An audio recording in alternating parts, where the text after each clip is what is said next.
frères dans le Christ, Père, joie, grâce, amour à chacun, chacune de vous, au nom de notre Seigneur Jésus-Christ, de la part de Dieu le Père, Tout-Puissant aussi. Aujourd'hui, nous célébrons le 14e dimanche du temps ordinaire. Je te bénis, Père, Seigneur du ciel et de la terre, parce que tu as caché ces choses aux sages et aux intelligents, et tu as révélé cela aux tout petits. Oui, Père, parce que ainsi tu as voulu, cela t'a plu. Jésus, souvent dans l'Évangile, parle des tout petits, des puissants, de ceux qui sont intelligents. Et il dit que Dieu agit avec les tout puissants, avec les plus petits, les plus faibles. Dieu n'est pas un être impartial, mais Dieu est juste. Celui qui est juste est toujours quelqu'un qui prend parti. Il prend parti pour les faibles, pour les plus faibles. C'est ça qui est juste, afin qu'ils aient ce qui est nécessaire pour leur survie. Mais les faibles dans la mentalité de l'Évangile ne sont pas simplement ceux qui n'arrivent pas à s'en sortir. Mais ce sont ceux qui acceptent qu'ils ont besoin de quelqu'un, qu'ils ne peuvent pas s'en sortir de leur propre force. Pour monter jusqu'au ciel, ils ont besoin de quelqu'un pour les soutenir, pour les pousser, pour leur donner un coup de pouce. Alors, ce sont ceux qui ne veulent pas se sauver tout seuls, disons comme ça, mais qui acceptent d'être sauvés. C'est le tout petit. Par contre, les sages, les intelligents, les grands de ce monde vivent dans le délit de ce qu'on pourrait appeler le délit de toute puissance, de se sauver tout seul. Nous vivons un monde où si tu dis que tu es faible, tu reconnais comme faible, on se moque de toi. De tout petit, on se moque de toi. Tous veulent être grands, forts, puissants. Ceux qui sont sages, qui sont considérés sages dans la Bible, ceux intelligents, puissants, sont en fait ceux qui pensent qu'ils peuvent se sauver par leur raisonnement, par leur stratégie, par leur performance, par le travail de leur propre quotidien. Alors c'est ça qui les sauve. Ce sont ceux qui pensent qu'ils peuvent le faire. À force de débourser des sommes d'argent, ils peuvent arriver à s'acheter un coin de paradis quelque part. Mais c'est exactement cela qui fait qu'ils ne peuvent pas comprendre qui est Dieu. C'est ça. Toutes les fois que nous pensions d'avoir tout sous contrôle, que notre vie est sous notre contrôle, alors là nous arrêtons de comprendre quelque chose de Dieu.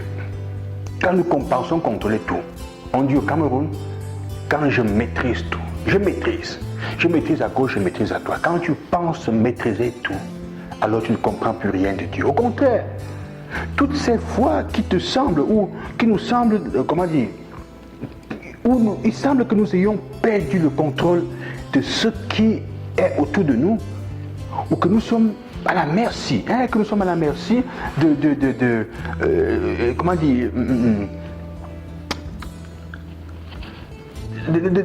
événements de la vie, des événements de la vie, si on peut dire comme ça. Alors que nous avons confiance en Dieu, nous avons confiance en Jésus qui est en train de vivre au-delà de ce qui peut être douloureux. Il nous aide à vivre au-delà de ce qui est douloureux et contradictoire. Toutes les fois donc où il nous semble d'avoir perdu contrôle ou d'être à la merci de certaines choses, c'est là alors que nous avons confiance en lui. C'est le temps d'avoir confiance en Dieu. Cela nous fait comprendre combien est profond le sens de ce que nous sommes en train de vivre au-delà du fait de combien est-ce que cela pourrait être douloureux ou contradictoire. C'est intelligent, c'est intéressant. Et quand nous arrivons à cela, nous comprenons que dans la trame, dans le scénario, en arrière-plan des choses qui nous semblent être incompréhensibles et difficiles à voir, il y a un raisonnement. Dieu est en train de faire quelque chose. Quand nous nous fions de lui, quand nous pensons donc que lui est au contrôle. La foi est un don et non pas un effort. La foi est avant tout un don et non pas un effort, chers frères et sœurs. La logique du don est toute construite sur la capacité à savoir accueillir et non pas sur la mentalité de celui qui pense qu'il doit tout conquérir. C'est C'est ça la logique du don. La foi n'est pas dans la logique de la conquête, mais dans la logique de l'accueil et du don. Non pas dans la logique du mérite, de l'achat ou du prétendre, mais de l'accueil de ce qui est donné. Les petits espèrent tout de celui qui les aime. Les petits espèrent tout de ceux qui sont autour d'eux. Les sages, par contre, pensent que la vraie maturité, ce n'est pas avoir besoin des autres. On ne peut pas donner dans la foi à ceux qui pensent qu'ils n'ont pas besoin des autres. Ils ne peuvent pas avoir la foi. Ceux qui pensent avoir besoin de personne ne peuvent pas avoir la foi. Au contraire, on peut donner tout à ceux qui pensent avoir besoin de tout. Souvent et spécialement de ceux qui pensent avoir besoin d'être aimés pour pouvoir fonctionner vraiment comme des êtres humains.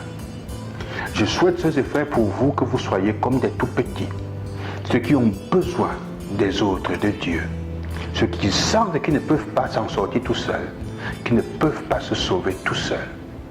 Je vous bénis au nom du Seigneur. Je vous souhaite un bon dimanche, une bonne semaine, de grande humilité, et ne pensez pas que vous pouvez gagner la vie, le paradis vous-même, par vos efforts, par votre intelligence.